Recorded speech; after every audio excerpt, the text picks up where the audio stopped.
Hi, it's Sarah here from Sew Sarah Style. Welcome back to my channel. I hope you're all well. Today I'm coming to you with some plans for February and a whole bunch of fabrics and a load of indecisiveness, which is kind of my trademark, to be perfectly honest. I am a Libra. Whether that makes any difference or not, I'm not sure. But I think part of the reason for my rather large fabric stash, to be honest, is my kind of indecisiveness, because I get fabrics, I buy fabrics, and then I'm a little bit nervous about using them for this project in case I might prefer them for that project. And it's this kind of procrastination, I think, that means that sometimes fabrics are then just left in a box in the stash because I can't quite decide what I want to make with them, and I'm really nervous that I'm going to use them on the wrong project. So that is going to be no more in 24. I have got to just get on and use them. So as you know, I am going to at some point start working through my stash, putting it on Stash Hub and pairing it with projects. But in the meantime, I will show you a little bit of my dilemma, because as I say, I've got 3 plans for February and I can't really decide what fabric to use for any of them, to be honest. I've kind of decided for one of them, but let me just talk you through it and you might be able to give me some help, or just, I don't know, just laugh at the ridiculousness of my situation and realise why I've got to stand up, make decisions and just get on with it. So the first plan that I have is I mentioned it before, I'm going on sewing retreat this weekend, which is very exciting, and the lovely Cara from Sew So Mad is going to be there. So she has made the Soliflor dress a couple of times. So if we're doing a bit of a skills exchange, if you like, she wants to make the Poganip, she wants to join in with the Poganip party, which is happening through February. And so she's going to bring her Poganip and I'm taking my Soliflor dress because as I've said before, she's a little bit of a Maison Fauve expert. She's made a couple of Soliflor dresses before. So I think that's the plan anyway. When I mentioned it before in my last vlog, I said that I wanted to make the Soliflor out of this fabric from Rainbow Fabrics. It's all of a sudden become very, very precious to me, and I don't want to cut it up. I was cutting out the Soliflor dress. Excuse me, just let me move that one out of the way. That's for later. That's a little treat for later. And there's a lot of pieces in the Soliflor, and I don't really know what size I want to make, and I don't want to waste this fabric. I do. So I'm going to do a wearable toile in the Soliflor. I'll show you in a second. This fabric is, as I say, it's quite a heavy weight, and it's got almost like a cotton on the back. It's just such lovely quality that I'm almost thinking I might want to make a long duster. There are 1,000,001 plans I have for this. So at the moment that's been parked for the Soliflor. If I absolutely love the Soliflor when I've made it and I can see it in that fabric, then definitely I'll go for it. Otherwise it might be a long duster. Like I say, it could be anything. So the fabric that I have chosen to do my wearable toile is this beauty from Rainbow Fabrics, and I know a few people have used it. I think Ruan, the Yorkshire Sew Girl, has made a gorgeous plum dress, Cocowara Craft plum dress in this. I love it. It's a Rainbow Fabrics I think it's like a viscose twill. It's really, really nice and soft, lovely quality. So hang on, sorry, I haven't even shown you the Soliflor. It's a Maison Fauve pattern, and this is it here. So it's got, if I turn it round, it's got a couple of views. You can make it in a top or a dress. This is the one that I want to make with the higher neck and the buttons. It's got 4 buttons down the neck, and then it's got buttons on the sleeve plackets there as well. So that's what I'm aiming for. Those are the versions that Cara's made as well. So as I say, I'm hoping she's going to hold my hand throughout the process, although I think there is a sew along as well. And I was looking for buttons, and I have got, a few years ago I was really into collecting vintage patterns. I've got so many. I'm going to show you them at some point, but that'll be another vlog. Excuse me, I feel like this is my Fibre Mood Fricker top. It's all a bit, with my hood, it's all gone a bit wonky. Sorry, I digress again. Yeah, so I was into vintage patterns, and I also bought a box, a vintage sewing box. Well, it was a classic Quality Street box actually, which was lovely, from eBay, and it was full of buttons. Some fabulous person had clearly been collecting buttons and cutting them off coats and all sorts. So I've got most of them in this little button box here. So when I've got a project, I just enjoy going through and having a look at what buttons I've got, because a lot of them, as I say, are vintage. I'll just show you a few. Look at that, that's really fabulous. There's a couple of those, and then there's some gold ones. These are quite unusual as well, grey. Lots of different lovely buttons, really. So as I say, it's always a bit of a treat when I've got a project. I go through, who knows how many I've got, that's the only thing, who knows how many I've got of each, but I found the most perfect buttons to go with this, and I was digging through, I needed 6, and lo and behold, there were 6 in there, so I was quite excited. So these are the buttons, and they're sort of, you know, on a, is it like a shaft button or whatever it's called, or a shank or something. Anyway, I think those will just look quite fabulous on that dress. So they come down the neck like that. So I've got 6 of those. I was really pleased with that. So yeah, the idea is to make that a wearable toile, and hopefully I'll just see if I like it, and I can see myself wearing it, then I may make it up in another fabric. But at the moment, that fabric isn't quite as precious as the other one, so I think it's always good to do, you know me, Mrs. Toile. So that's the first plan. And then the second one is another dress that I've had in the pipeline for a while, and I have made a toile of this one. It is the Kea by Fibre Mood. So here it is, I've printed it out. I've been after a pinafore dress for a long time, but I wanted something a little bit a bit different, really. So I want something that I can wear a long sleeve t-shirt underneath, or in the summer just a little vest top or whatever. So I really like the look of the Kea. It's just a real simple V at the front and V at the back. But I've been watching, looking on Instagram, as you always do, and a lot of people have said how wide it is. Some people have, it's sort of falling off people's shoulders. Some people have even had to do sort of a tie with a bow across the back just to keep it together. So I thought, right, well, that's going to take a little bit of toiling. It's also very, very A-line, which I didn't want. So I made a toile, and what I've done, I'll just show you the pattern pieces actually. These are the very hacked pattern pieces, and all I've done is, that's the actual width there of the V. I've just folded it in sort of 1 centimetre all the way down. So that's taken the whole thing in. So the V should be a little bit sort of narrower and a little tiny bit higher. And then at the back, I've built it up because I didn't want it quite so low at the back either, so that I could sort of wear it with maybe not even a t-shirt or anything underneath in the summer. I'd like to make a few. I'd like to make a winter one and a summer one. So having done that, I made this toile. I made a calico toile. So as you can see, the V at the back is higher than the V at the front. But what I completely forgot to do was, if you take it from the middle, you need to add it at the sides. So this calico toile is just a little bit tight across the bust.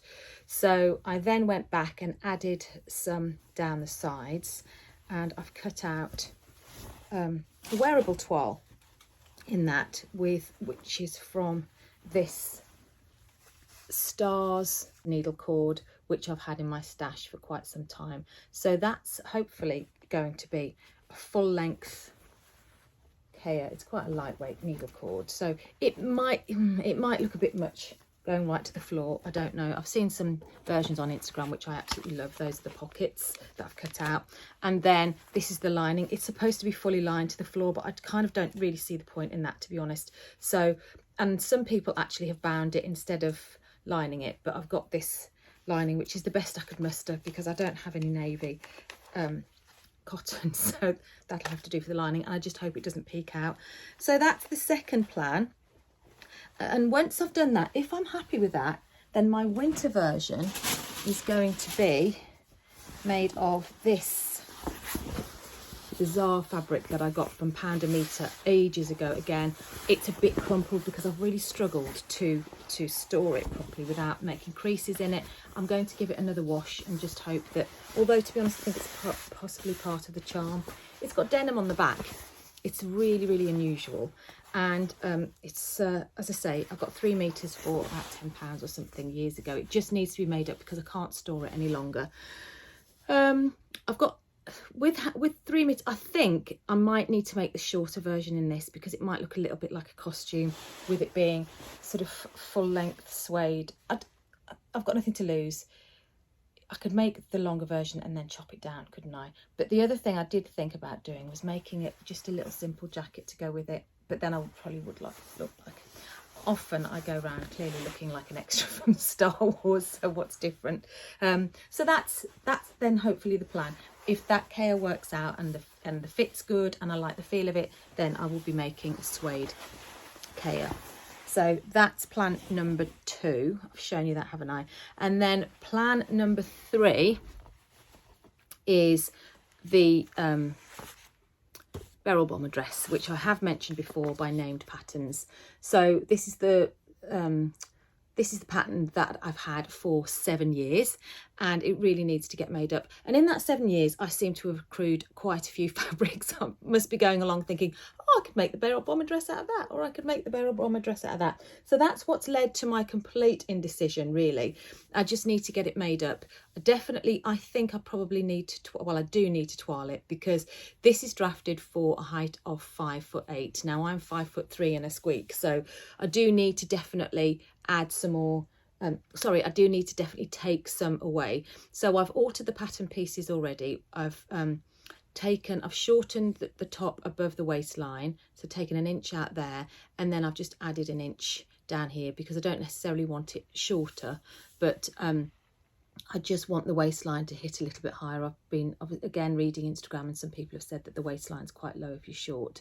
So that will be that. I was going to make a calico toile, and then I remembered the toile fabric that I had bought years ago to go with this. Now, you're not going to believe I can't quite believe that this fabric has been manufactured, let alone me actually buying it, and the fact that I've still got hold of it. I think I must have just shoved it in the corner in shame. Just let me show you. I showed it to my 11-year-old son last night and said, what's the first thing you can see on this? Boobies, he said, and couldn't stop laughing. Why on earth? So it's just ridiculous. I love the colours. I think I must have just seen the colours on screen and thought, oh, that looks quite nice, I'll order that. But this is definitely not something that I would wear in public, which is a real shame because it's lovely quality fabric. It's got a slight stretch to it. So I think because I've got, I'm scrabbling around now because there's that much stuff on the floor to show you. So I've got a long navy zip here, which I can put on with it, and I've got some navy ribbing. So I think you just need, as I say, look at long zip and some ribbing around the neck, and I'm going to put ribbing around the cuffs as well. I think I'll make this in this because I want to practice the whole techniques. As I've said many times before, I absolutely dread zips. So I think if I make a full dress, I can get an idea of the fit, of the look of it, any changes that needs to be made. So rather than making it in calico, I'm going to make a booby dress first and see how I go with it. So that is going to be the plan for the toile. And then although another toile that I had, so this is the second toile, is this one, but this again is, the fabric's more precious, so I don't think I will. It's this gorgeous pineapple chambray fabric, which I think will look really lovely. So I think this might be my second barrel bomber. I've got, again, another fabulous zip and some ribbing for it. These zips, oh, that's from Plush Addict, actually. But I did buy a load of zips when the haberdashery department in House of Fraser in Wolverhampton closed down quite a few years ago. And I just went, unfortunately, I wasn't into dressmaking then, I was into quilt making, but I wanted to make some yoga bags. So I grabbed a load of long, chunky zips to make those. Never made the yoga bags, obviously, so I've got all these chunky zips. So that's quite handy.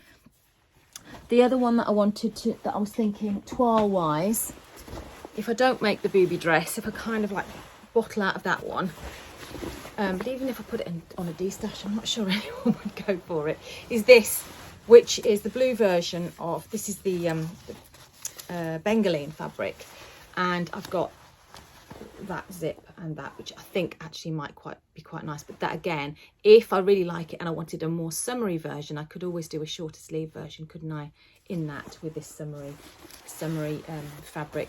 I really like that. I made the Disastrous Dungarees out of the sort of the browner version of that, like a taupe version. So that's another one. And the other one that I was thinking of doing, which leads me to another plan, is this, which every vlog now this is coming in, thinking, well, this would make a really lovely barrel bomber, because the top of it, if you have a look, the top of it there is actually all cut on sort of the cross grain, if you like.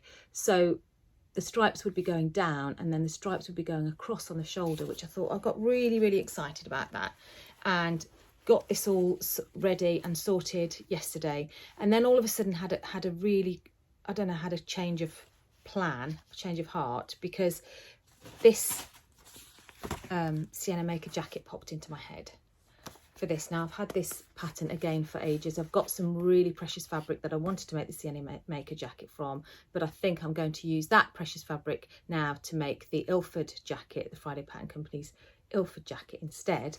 And I think that version there, I just love that. I think it's really quite cool. And because this fabric's a little bit, is it traditional? It's not old-fashioned, but it's a bit sort of, as I say, I do love the hippie vibe, but you've got to be careful what you use. I do not want to go around looking like Joseph and his Technicolor Dreamcoat, but I think if you've got a more modern pattern to go with it, and just with a white t-shirt and a pair of jeans, I think that would look fabulous as the Sienna Maker jacket. So I think I'm going to leave that one for now, and I might do, well, I will do, I'm going to do a spring jacket video, I think, which I will put that one into. And breathe. I've been talking now for nearly 18 minutes, which for me is quite something. I usually have to stop. But that, I think I've got a huge pile of fabrics there. I've got no fabrics over there, which means that I've kind of run out of fabrics to talk about, I think. So I've run everything by you. Yes, so like I say, I'm going to this sewing social on Friday. I'm going up on Friday evening, and I'm really looking forward to it. It should just be really good fun. So my plan for the weekend is definitely the Soliflor, and probably the what was the second one, the Fibre Mood Kea, because that's relatively simple. So, you know, because there'll be a lot of talking going on, I think it's quite nice to have a more simple project. So then on Friday, Katie from Whatever Katie Sews is on the retreat as well, but because she's got quite a long journey, she wants to break it up and go to Barry's in Birmingham. So I put my hand up and said, well, I tell you what, I'm not far. Come and park at mine, we'll hop on the train and we'll go to Barry's. So having spoken about my fabric ban earlier this year, I will actually have done no fabric shopping whatsoever through January, which I think is a good start. I've now downgraded the ban to restricted buying. So what's happened in January, I've missed out on a couple of sort of social events because I said, no, I can't go, I'm not buying any fabric, it's just, well, what's the point, blah, blah, blah. And I think that's really silly. So there are so many lovely things going on, and I think, well, actually, I don't want to miss out on those, and I'm not strong enough to go into a fabric shop and not have a look and really want to buy fabric. So I think I'm allowed social fabric buying, and also if there's a specific thing that I need, because obviously, as you know, I've joined the Closet Core crew now. So if there's something that comes through on there that I want to make up and I don't have the fabric for, I am allowed to do that. So those are, that's the caveat, I think, and that makes sense to me. I've justified it to myself. So it has to have a plan. But what I have done is I have unsubscribed from all the emails and everything else. So I'm not getting those tempting emails. I've stopped the kind of going onto Instagram, finding something that I really like the look of and thinking, oh, just scrolling through and searching for fabric for it and then never getting it made up. That was another of my problems, apart from the procrastination thing that I spoke about at the beginning. So there will be some fabric buying allowed, but it's got to have a project in mind. So that's that's me, and like I say, I've justified it to myself anyway. So I will hopefully be back next week with some finished items to show you, and a little bit of footage of the weekend, and maybe even a mini controlled fabric haul. In the meantime, take care. Thanks. Bye bye.